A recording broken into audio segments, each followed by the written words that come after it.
wote wanashiriki. Kwa hiyo manake ni nini sasa? Kila muamini sio tu mpokeaji. Sema sio mpokeaji. Sema mimi sio mpokeaji tu. Sema mimi sio mpokeaji tu. Sababu kuna wale waamini kwamba nenda kuhudumiwa. Ni kweli utahudumiwa, lakini nawe pia utawahudumia wangapi? Wengine. Haleluya. Kwa kusanyiko la Roho Mtakatifu, waamini wote sio wapokeaji tu, lakini pia ni wanashiriki, wengine wawezi kupokea. Haleluya. Haleluya. Sema mimi ni faida ya watu wengine. Sema nawafaidia watu wengine. Haleluya. Haleluya. Kwa hiyo maana yake ni kwamba kwa sababu ya utakatifu, Roho wa Mungu anajidhihirisha au anaonekana kwa uwazi kupitia muamini mmoja mmoja. Kwa kila muamini anakuwa ni udhihirisho wa Roho wa Mungu. Kwa Roho wa Mungu anaonekana au anajidhihirisha kupitia muamini mmoja mmoja. Haleluya. Haleluya. Haleluya. Manake hapa utaona miujiza, pale utaona uponyaji, pale utaona fasiri ya lugha, pale utaona neno la maarifa, pale utaona neno la hekima. Utaona waamini wote wana participate. Haleluya. Haleluya. Haleluya. Sasa okay. Ule mstari ngapi tumefikia? 4. Tena mstari ule wa 5. Tena mstari wa 5. Moja, mbili, tatu. Ule mstari wa 5 wa 6. Okay, wa 7 twende. Kwa kufanyaje? Kwa hiyo wote tunapewa kwa ajili ya kufaidiana, to profit with all, kwa kufaidiana. Haleluya. Kwa hiyo wote tunapewa kwa ajili ya kufanyaje? Kwa kufaidiana. Ni kwa sababu kinachotuanikiza au kinachotusukuma ni upendo, na upendo ufanyaje? Hujenga. Haleluya. Okay, mstari unaofuata anasemaje?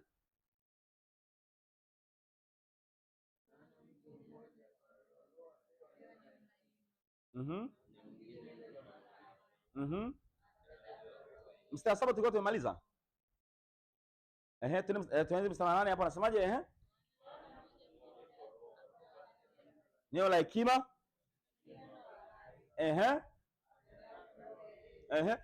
Ambao tulifanyaga study ya hiyo mwingine, nakumbuka tulisema mwingine kwenye nalia anarejea nini? Maana hamrejee kwamba mtu tofauti, kwamba utakuwa na tongues afu utaishia kuwa na tongues, mwingine atakuwa na interpretation of tongues, si ndio? Lakini akawa anarejea kwamba ni mtu yule yule, si ndio? Mtu yule. Sasa zile audio nafikiri zitakuwepo utanalia, au mtakumbushana kama utanalia. Kwa hiyo anasema kwa mmoja apewa neno la nini? Tena mstari 1, 2, 3 wote kwa pamoja.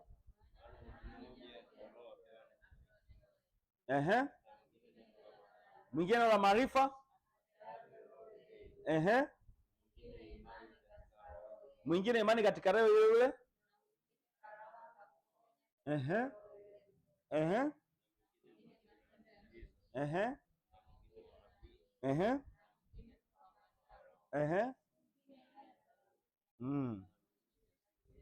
Na mwingine tafsiri la lugha. Kazi hizo zote uzitenda roho huyo nani? Mmoja.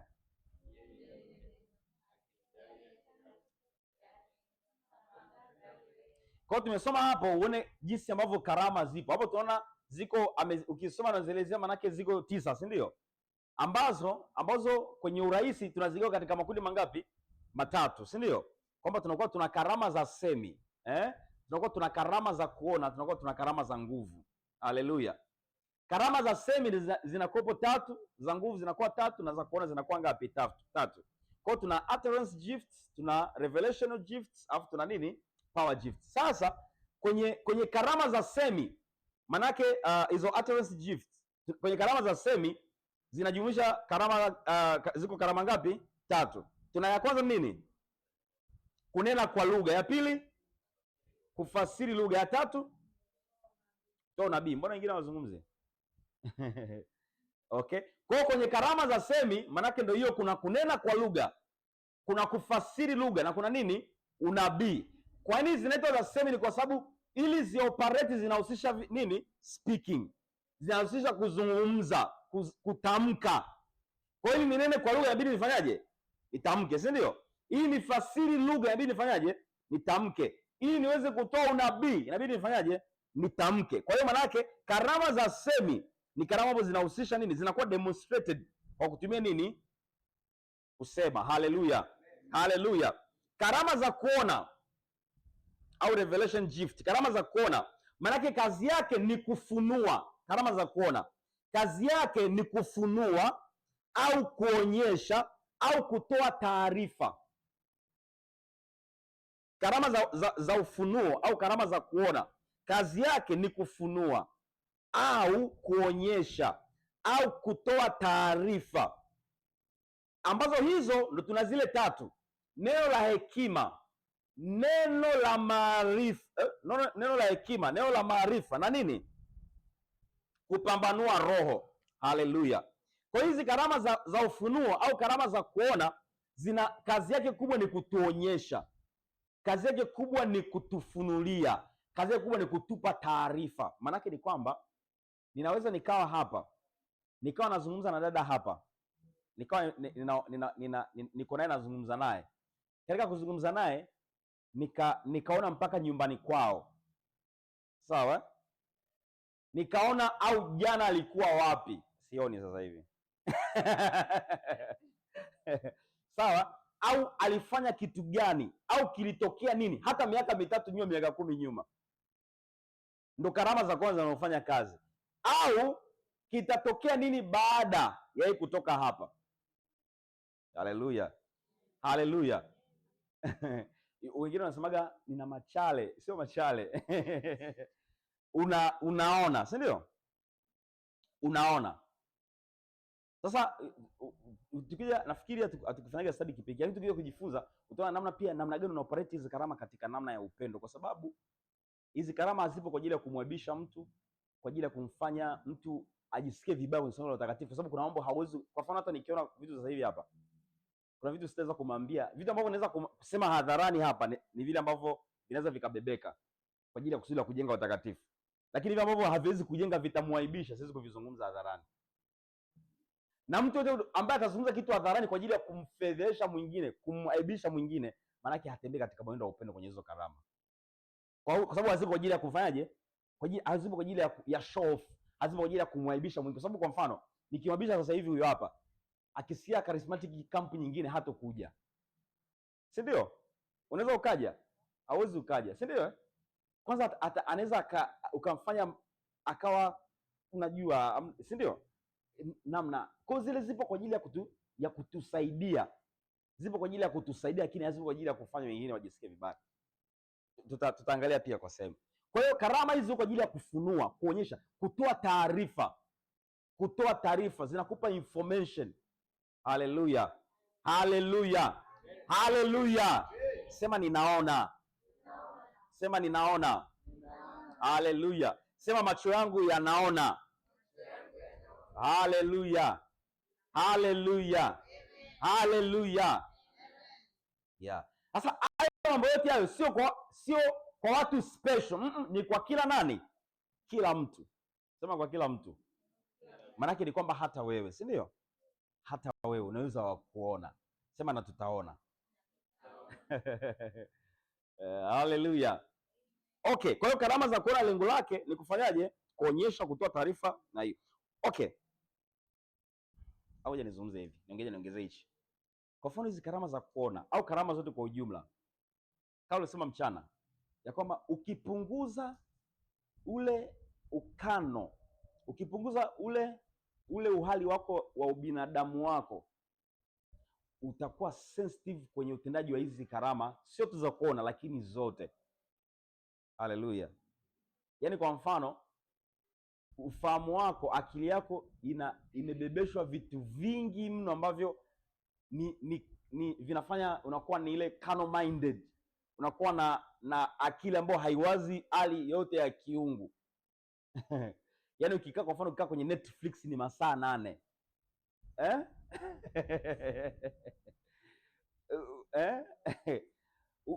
sio vibaya, sasa kuangalia vibaya, lakini uzito unaupa Netflix tofauti na uzito ambao unaipa maombi. Unaona mpaka hapo Yaani kwa mfano unaweza kukaa Netflix masaa 8 alafu kuomba uweze kuomba masaa 2. maana wewe ni carnal minded person. Sijasema wewe, hapa najua hawapo. Hapa najua watu hawapo. Lakini sasa mtu kama huyu anategemea pia aje cooperate kwenye karama hizo. Sio kwamba anazo, lakini atakuwa yuko kano sana. Kesi kama hizo zikitokea ndio anasema afu nilihisi. Sio kwamba alihisi. Ni kama zilikuwa zinatenda kazi lakini wao hawajui. Sababu yuko kano. Haleluya. Lakini mtu ambaye hayupo kano, maana chochote ambacho kinatokea anajua kwamba mimi Mungu anazungumza, Roho Mungu anazungumza mimi wakati wote. Kwa hiyo kinachotokea akili accidentally, kinakuwa anajua kwamba ni sababu ndio maana kimetokea. Kwa hiyo kunaga au je kutokea ile kwamba jambo linatokea unasema mbona kama siku 3 nyuma nililiona ili jambo. Sasa ushaonaga hiyo kitu? Aje kutokea? Inatokea, si ndio? Unasema yani sikumbuki ni wapi lakini hichi kitu nilikiona afu kimetokea kama kilivyo. Yaani wakati kimetokea ndio umekumbuka, si ndio? Maana yake inaonyesha kwamba ulikuwa uko kano. Haleluya. Maana yake ni kwamba ukiwa kano, maana yake inakufanya wewe upungue katika spiritual reality. Inakufanya upungue katika mambo ya kiungu, kwenye mambo ya usuyo roho. Haleluya. Haleluya. Haleluya. Maana yake ni kwamba inakula ile sehemu ambapo inabidi mambo mtembeo wa roho uwe wa wazi. Kwa unakuta mtembeo wa roho unatembea lakini sasa hauwezi kufanyaje? Hauwezi wewe kuona kwamba ni mtembeo wa roho. Tuko pamoja? Haleluya. Haleluya. Haleluya. Tuko pamoja? Ya tatu tumesema ni power gift, si ndio? Karama za nguvu ambazo zinahusisha uponyaji, matendo ya miujiza na imani. Kuponya wagonjwa au kuponya magonjwa, matendo ya miujiza na imani. Hizi ni karama za nguvu. Kwa nini ni karama za nguvu? Ni kwa sababu ziko kwa ajili ya kuponya magonjwa au kuponya kila udhaifu au kuingilia kati mambo ya kiasili. Nikisema mambo ya kiasili maana yake inamaanisha kwamba yale mambo ambayo kwa asili yanaonekana ni ndivyo yalivyo. Haleluya. Haleluya. Kufanya mambo ambayo kwa namna ya kikawaida yanaonekana ni hayawezekaniki. Ndo kazi yake. Yale mambo ambayo mwanadamu anaona kwamba hayawezekaniki, hizi power gift ndo kazi yake. Haleluya. Na tulisema ndo tutajikita hapo kufanya mazoezi ya kutosha. Haleluya. Haleluya. Tunataka kila mtu akitoka hapa anaweza cooperate vizuri kwenye power gifts. Sema mimi ndio huyo mtu. Sema mimi ndio huyo mtu.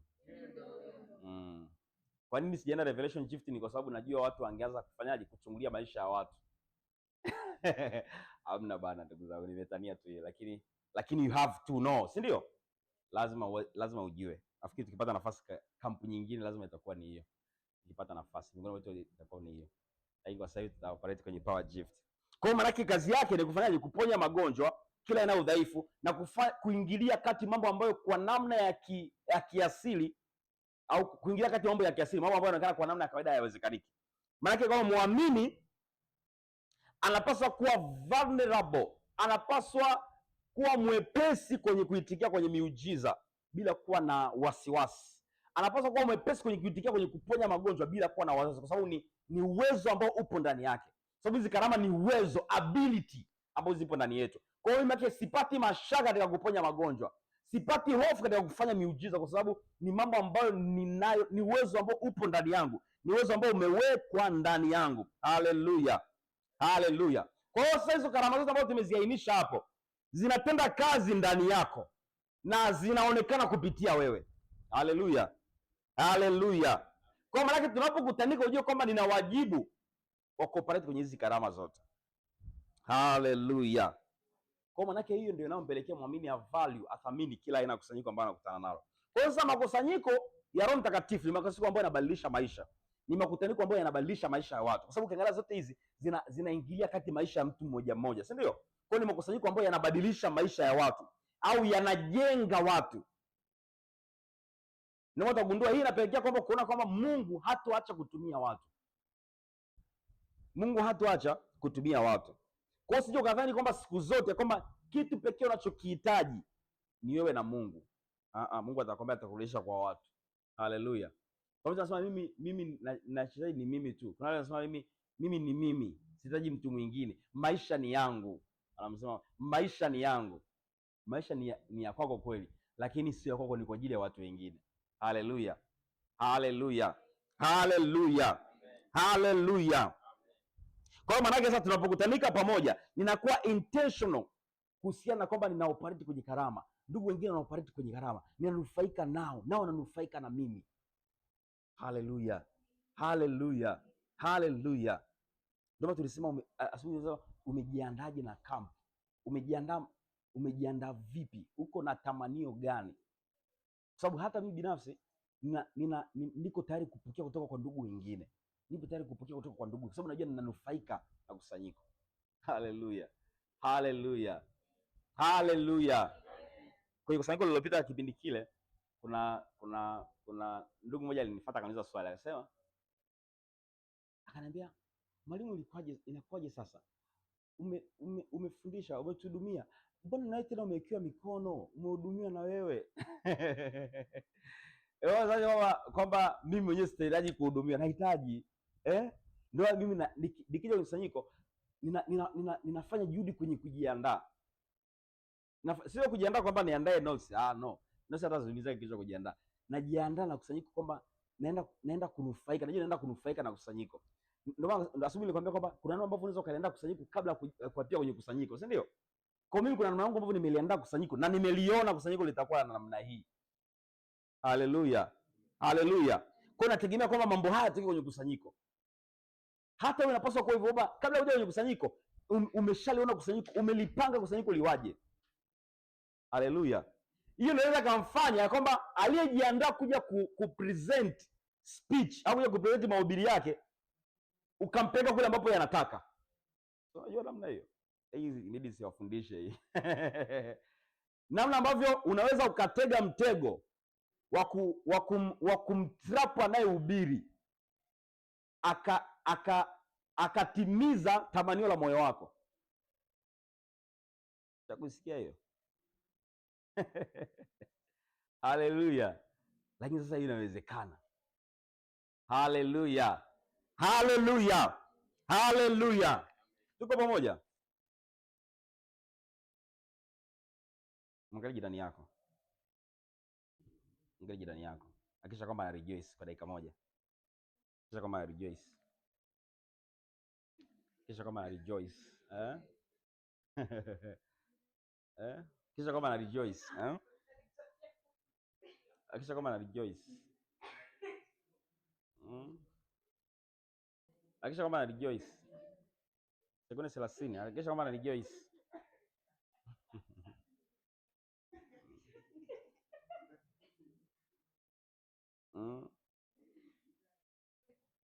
Sijaona bado una rejoice. Rejoice ndo naendelea. Tunaiamsha nia zetu. Kujua kwamba tunapokea neno la Mungu. Ame rejoice bado? Haja rejoice bado? Akija basi ana rejoice. Sasa je bado? Akisha kama ana rejoice. Ame rejoice.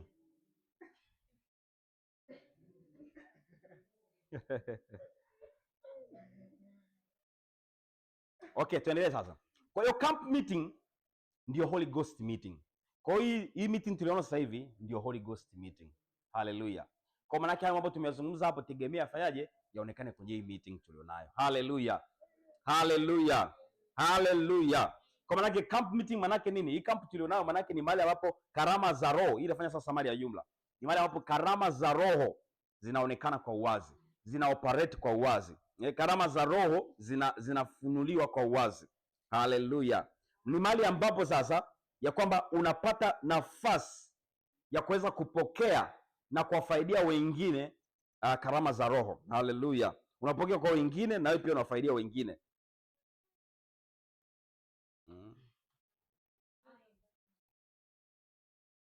Haleluya. Taendelea tu. Taendelea tu.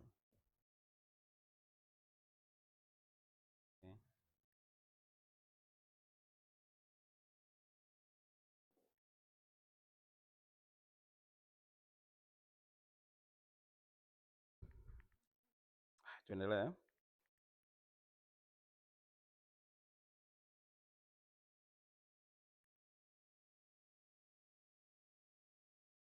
Okay.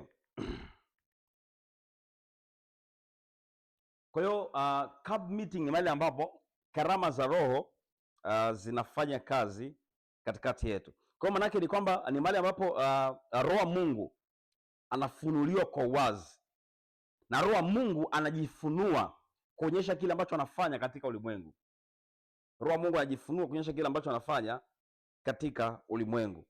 Maana yake sasa, kwa lugha rahisi ni sawa na kusema kwenye kusanyiko kwenye camp meeting au kwenye hii camp tulionayo, ni kwamba kuna mambo yanatokea kwenye ili kusanyiko, au kuna mambo yanatokea kwenye ili kusanyiko zaidi ya kwamba yangetokea ukiwa mwenyewe chumbani kwako. Maanake hapo unapata urahisi wa kupokea mambo mengi kwa wakati mmoja, zaidi ya kama ungekuwa mwenyewe. Nafikiri tulikuwa tunasema kwamba kwenye meeting kama hizi huwa tunakuwa tunasogeza miaka mingi karibu, si ndio? Haleluya, tunakumbuka tunasogeza miaka mingi karibu. Kitu ambacho ulipaswa kipokea kwa miaka 10 ijayo unakipokea ndani ya dakika moja. Haleluya, haleluya. Ndio kusanyiko tulionalo sasa hivi. Haleluya, tunaisogeza miaka nini karibu. Maanake mambo ambayo tulitegemea kuyapokea kwa muda mrefu tunapokea kwa siku chache, tunapokea kwa muda mchache. Haleluya, haleluya. Tuko pamoja? Tuko pamoja? Kwa hiyo maanake ni kwamba mambo ya Roho au karama za Roho zimelengwa kufundishwa ili ziweze kudhihirishwa. Zimelengwa kufundishwa ili ziweze kudhihirishwa. Haleluya, haleluya. Kwa sababu utagundua, kwa sababu ya kutokufundishwa karama za Roho, asilimia kubwa ya waamini au Wakristo wanajua karama moja tu kuoperate nayo, karama ya kunena kwa lugha basi. Na kwa nini imekuwa hivyo? Ni kwa sababu hawajafundishwa wala hawajaelekezwa namna karama nyingine zinavyofanya kazi. Kwa hiyo kuoperate kwenye karama moja ni kama unasema, ukiweka kama score ni kama ni 1 ya 10, si ndio? Ni 1 ya 10. Haleluya. Ukioperate kwenye karama 2, 2 ya 10, 3, 3 ya 10, 4, 4 ya 10. Haleluya. Sasa kuna watu score yao kiipima ni 1 ya 10. Eti mwalimu, mwanafunzi akipata 1 ya 10 ni amefaulu au amefaulu vizuri? Hiyo inawekwa vizuri au vizuri sana? Ni vibaya, si ndio? Mwalimu. Ina wasiwasi na wanafunzi wako. Inakuwa ni dhaifu, si ndio? Dhaifu, 1 ya 10. Sasa mwangalie mwenzio, mwambie wewe umescore ngapi hapo? Score ngapi? Au kuna mwingine ni 0 ya 10 kabisa? Haleluya, haleluya. Kwa manake zimekuwa out to be zimelengwa kwa ajili ya kufundishwa, ziko kwa ajili ya kufundishwa ili kumfikisha mtu katika kilele cha kuweza kufanyaje, kuweza kuoperate, kuweza kutembea katika hizo karama. Haleluya, haleluya, haleluya. Nenda kwenye Wakorintho wa kwanza sura ya 12 ile mstari wa 31 nikuonyeshe kitu. Utaona kweli?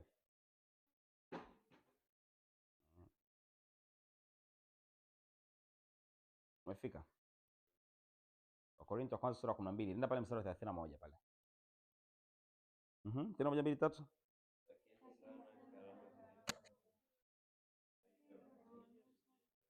Ishia hapo. Anasema takeni sana nini? Karama zilizo kuu. Alafu anasema lakini naonyesha njia ile ufanyaje? Manake namna yangu ya kuandikia naonyesha njia iliyo bora, namna ya kutaka karama zilizo kuu. Sasa angalia, ukisoma tafsiri ya Kiingereza, hebu soma tafsiri ya Kiingereza ndugu yangu. Earnestly desire. Nimetaka uone maneno mawili yanatumia kwa pamoja. Hiyo ni ajabu sana. Earnestly desire. Yaani maneno mawili tofauti yenye maana moja inayokaribiana. Haleluya. Kwa hiyo Paulo amecombine maneno mawili kwa pamoja. Earnestly desire.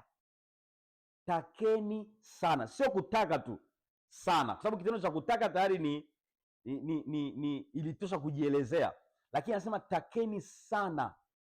Takeni sana. Sema ninataka sana. Kwa namna gani ambavyo naweza nikooperate kwenye hizi karama? Ni mimi nina desire ya cooperate.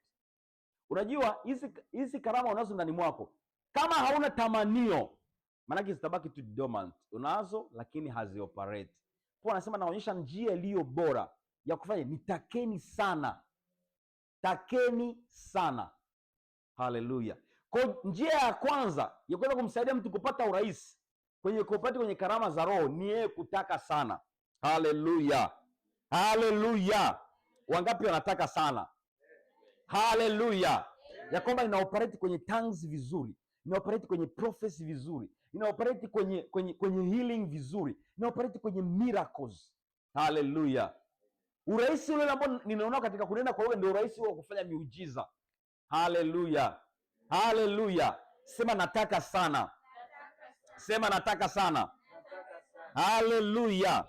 Kwa maana mambo ya Roho, karama za Roho ni tunajifunza, na katika kujifunza maana tunapata influence, tunapata ushawishi kwenye zile karama.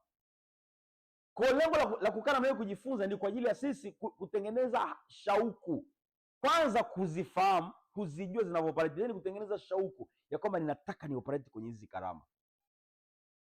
Utagundua hata kunena kwa lugha ilikuwa rahisi pale ulipotamani, si ndio? Ilikuwa rahisi pale ulipotamani. Hata sasa hivi ukisema nataka nioperate kwenye neno la maarifa, niweze kuona vitu, inakuwa ni rahisi kama nikitaka. Haleluya. Haleluya. Ndio maana sasa hivi nikitaka kuona kesho yako haleluya. Sasa niambie kitu kizuri. Kwa hiyo tunajifunza haya ili kwanza sio kwa ajili ya faida yako. Kumbuka ni kwa ajili ya faida ya kanisa, si ndio? Ukiwa ni kwa faida yako, maana kitakachotoka juu yako kitanuka kiburi. Ujuzi huleta majivuno. Sawa? Utaona kwamba mimi ndo mimi mjini. Si ndio? Mimi ndo mimi mjini. Kwa sababu ninaponya magonjwa, ninatoa unabii. Alafu kibaya zaidi sasa, mtu asipofundishwa vizuri, utagundua hizi karama kama ukitamani, hata kama una maarifa utakuta zinafanya kazi. Haleluya. Unajua kwa nini wengine zinafanya kazi na unaona kama ni watu wa ajabu kwenye dunia? Ni kwa sababu wanatamani. Sio kama ni special. Ni wafanyaje? Wanatamani. Ukitafuta madhaifu yao utayapata ya kutosha, si ndio? Lakini kinachosaidia ni kwamba wanatamanio. Ndio maana sasa tamanio linafanya, na ukiangalia ni watu wenye bidii sana kuliko unavyofikiri. Utakuta akuelezea habari yake ya kuomba, unasema mimi bado sijaanza, si ndio? Lakini unakuta hata hana maarifa kama ulionayo wewe. Yaani kwa mfano hichi tulichojifunza tu hichi kinatosha kabisa. Ngoja nisiseme hivi, msimu kaenda kufanya hivyo. Lakini huyo hana maarifa ulionayo, hata robo ya maarifa ulionayo juu ya karama za Roho. Lakini anafanya wonders, si ndio? Kwa sababu gani? Yeye ana desire, yaani tamanio lake ni kwamba watu waje awafunulie maisha yao. Hao ndio wafunulie maisha yao, utatoa sadaka ujimaliza, si ndio? Haleluya. Haleluya. Na wewe pia usipokuwa makini, ukianza kupata kwenye hizi karama, ikiinuka tu kiburi na majivuno, utafungua kanisa, utaanza kuwapiga watu hela. Kwa sababu ni rahisi kuona maisha ya watu. Ni very simple. Ni very simple. Ni very very simple. Au nijaribu kuyaona? Siyaoni. Haleluya. Haleluya. Lakini very simple. Hasa mtu akisha kwa namna hiyo. Maana sasa usipokuwa makini, narudia sentensi mara nyingi, tangu asubuhi nasema, usipokuwa makini, ujuzi huleta nini? Majivuno. Usisahau hiyo. Paulo mwenyewe aliwaandikia kwa Korinto, ujuzi huleta majivuno, lakini upendo ujenga. Usipokuwa makini kitaibuka kiburi. Tuna kampu, nije kufanya nini mimi? Kitu gani special kwenye kampu kitakuwepo? Tunakuwa tunajifunza karama za Roho zipi? Kuna nyingine zaidi ndizo nazo.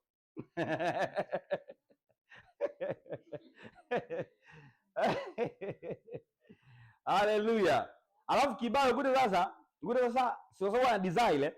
Alikuta, unajua ukiwa na desire kila kitu inawezekana. Ana desire kiasi kwamba sasa anavukupa anafanya, unajua kwa hizo karama zilivyo. Unavukupa unafanya mara kwa mara, unakuwa expert. Umenisikia? unakuwa ni mbobevu kwenye hilo eneo. Yaani kwa mfano ukajizoea sasa hivi kufanya miujiza hata midogo midogo. Nilikuwa naambia kipindi kile, ulikuwa kipindi kile nilikuwa miongoni mwa kitu ambacho au nisirudie, lakini unakuwa mbobevu, si ndio?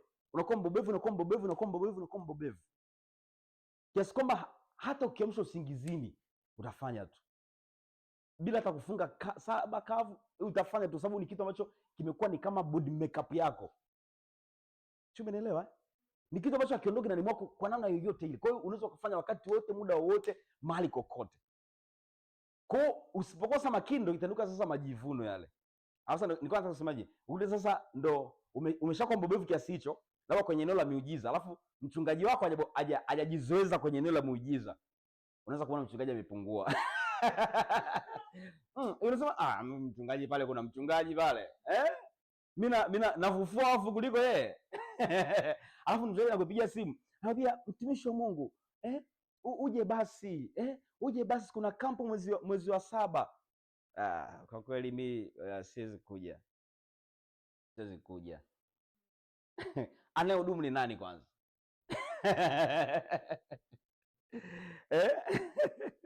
Haleluya, haleluya. Nimesema niwaambie mapema kwa sababu ninajua. Fanya mazoezi, jizoezi kwenye hizi karama. Kama vile unaenda kwa lugha masaa 2, masaa 5, jizoezi pia kwenye uponyaji, jizoezi kwenye miujiza, jizoezi kwenye imani, jizoezi kwenye neno la maarifa, neno la hekima. Jizoezi, utaona unapata wepesi, unakuwa ni yani mwisho wa siku unakuwa ni expert. Lakini sasa ikikufikisha hapo, endelea na vitu vile vile vilivyofanya ufike hapo. Usibadilishe pattern. Haleluya. Haleluya. Endelea kupata kwenye makusanyiko watakatifu. Endelea kuomba, endelea kufanya vile vile, usibadilishe. Ukibadilisha tu pattern, kuisha habari